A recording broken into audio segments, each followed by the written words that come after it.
Hi, everybody. Welcome to Christian Homestead. My name is Jared. I got an email from N. Adams. Subject line: President Oaks lived in Illinois and testifies of Joseph Smith after years of study from legal and judgeship perspectives. And then in the email: Hi, Jared. Thank you to you and your special family for all you give to others.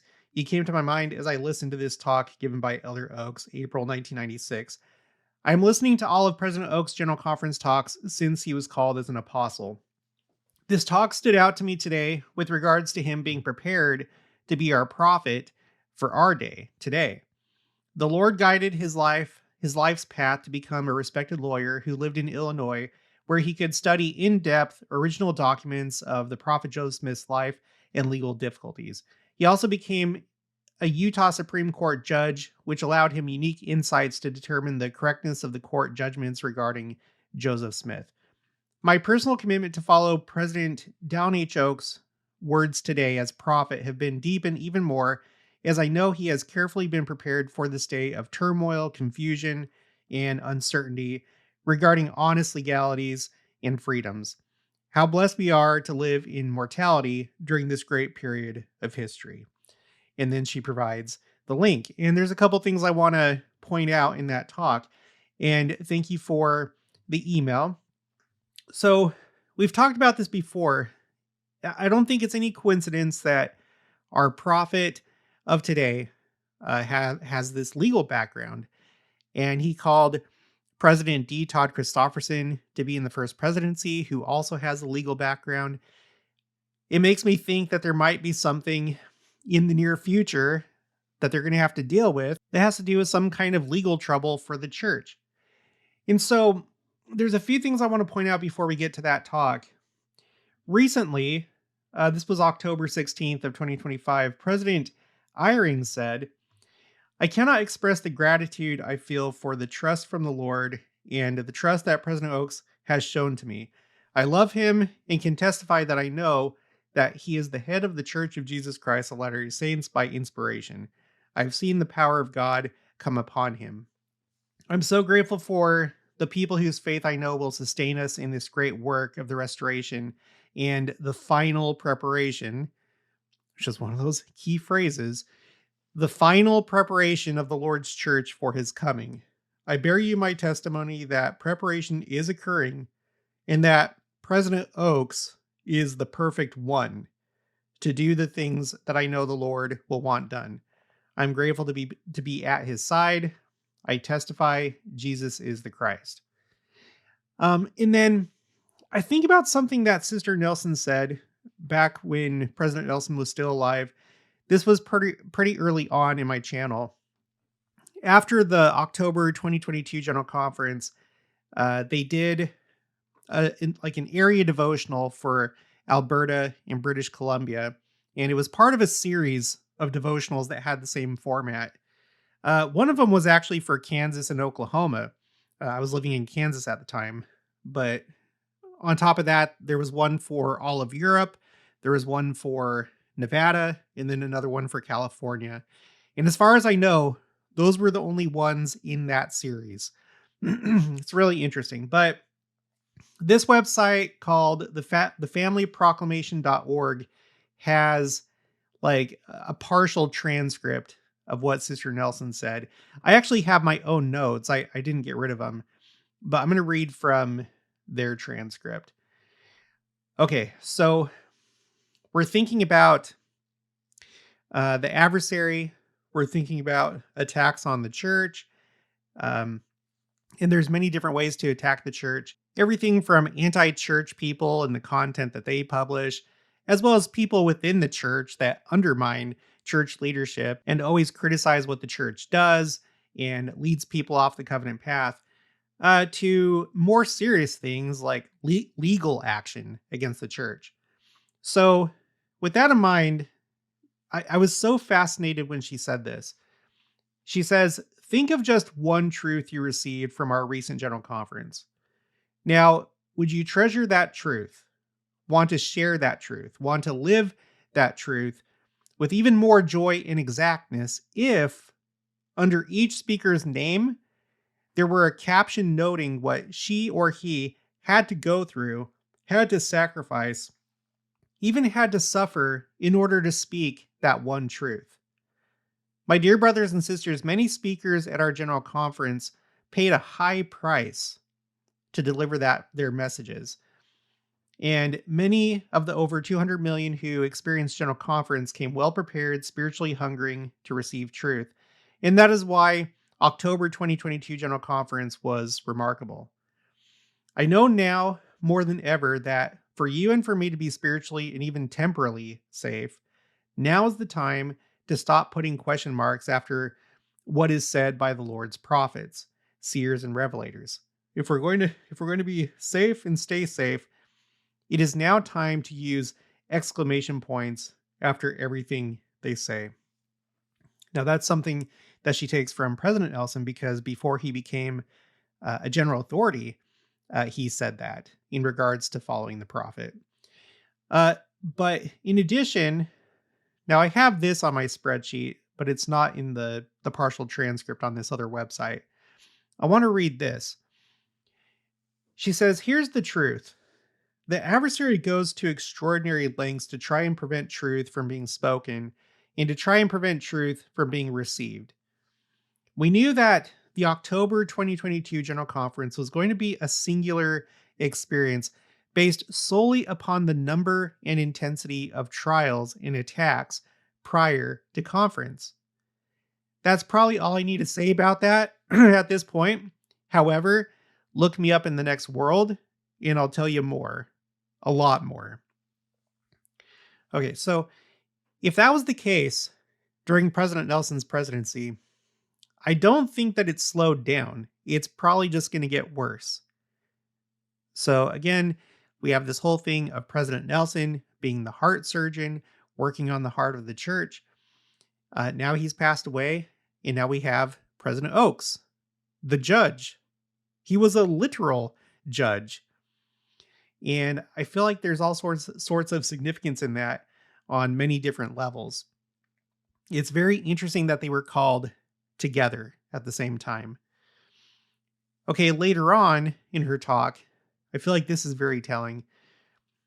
Two friends of ours who were leaders of MTC but are now serving as senior missionaries in Malta wrote us and said, "This conference was the very best.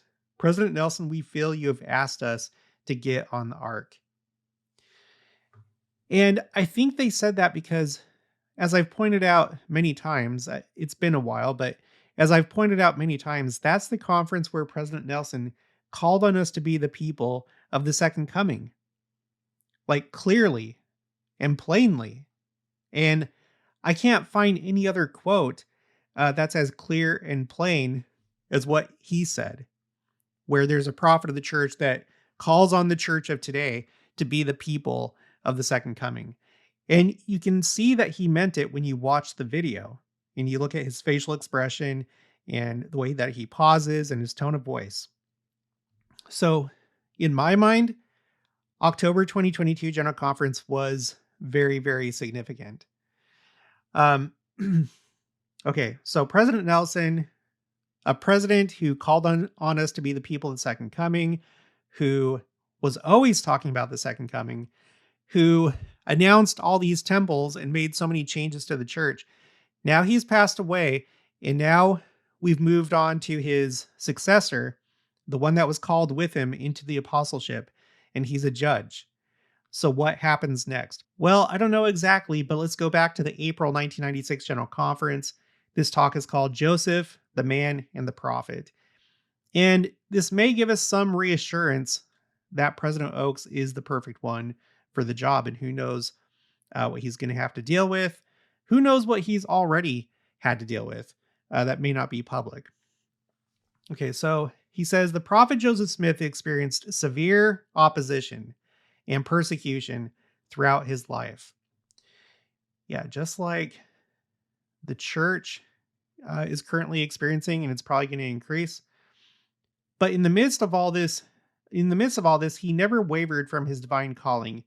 During a public sermon in Nauvoo, he declared, "The burdens which roll upon me are very great. My persecutors allow me no rest. And I find that in the midst of business and care, the spirit is willing, but the flesh is weak." Although I was called of my Heavenly Father to lay the foundation of this great work and kingdom in this dispensation, and testify of his revealed will to scattered Israel, I am subject to like passions as other men, like the prophets of olden times. End quote. In a sermon preached a little over a month before he was martyred, he declared, I never told you I was perfect, but there is no error in the revelations which I have taught. The event that focused anti Mormon hostilities and led directly to the martyrdom was the action of Mayor Joseph Smith and the city council in closing a newly established opposition newspaper in Nauvoo.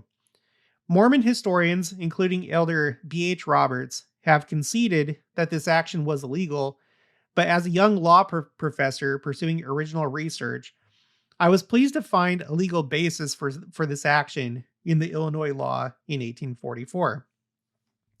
I like this where he says here, pursuing original research, or in other words, doing his own research, something that all of us should do. You should always try and get to the source and not just rely on other people. Although other people can be very helpful, but we need to do our own research. Okay. The amendment to the United States Constitution that extended the guarantee of freedom of press to protect against the actions of city and state governments was not adopted until 1868, and it was not enforced as a matter of federal law until 1931. We should judge the actions of our predecessors on the basis of the laws and commandments and circumstances of their day, not ours. That's very good. That's very good. We have a big problem with this today. Judging our ancestors on things that they did or didn't do based on today's standards and politics and laws and whatever, progress, quote unquote. Continuing. As students at the University of Chicago, historian Marvin S. Hill and I were intrigued with a little known fact that 5 men went to trial in Illinois for the murders of Joseph and Hiram Smith. For over 10 years, we scoured libraries and archives across the nation to find every scrap of information about this trial and those involved in it. We studied the actions and words of Illinois citizens who knew Joseph Smith personally, some who hated him and plotted to kill him, and others who loved him and risked their lives to witness the trial of his accused assassins. Nothing in our discoveries in the original court records or in the testimony at the lengthy trial disclosed anything that reflected dishonor on the men who were murdered. And then later on, I just wanted to highlight this paragraph too. As one familiar with early Illinois property law, and as a lawyer enjoying the benefit of over 100 years of hindsight, I can readily see where Joseph and his fellow church leaders and members were seriously disadvantaged by poor legal advice. Okay, now this is really interesting. So this is the early church, and of course, it's a small church. It didn't have the resources that we do today. And now we have a prophet who is an attorney and a judge, or he was a judge. Okay, so I can readily see where Joseph and his fellow church leaders and members were seriously disadvantaged by poor legal advice in some of the controversies just described. Bad legal advice may have been one of the causes for Brigham Young's well-publicized negative opinions of lawyers. I have often chuckled at his 1845 declaration that he, quote, would rather have a 6-shooter than all the lawyers in Illinois. Well, now we have President Oaks as president of the church, and we should really keep an eye on this. There have been so many things lately, I feel like. For example, you have this whole thing with the whistleblower who was involved in the investment arm of the church, who stood to benefit, by the way, by reporting things to the IRS. So someone who was so concerned about how tithing money was being used and how the poor of the church who aren't paying their electric bills because they're paying tithing, he would receive a reward and I guess get some of that money to himself for doing what he did. But you have people like that.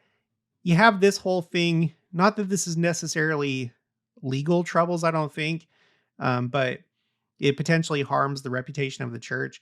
But this whole thing that Israel 365 published, which by the way, I've contacted Adam and we may have something in the works. So stand by on that.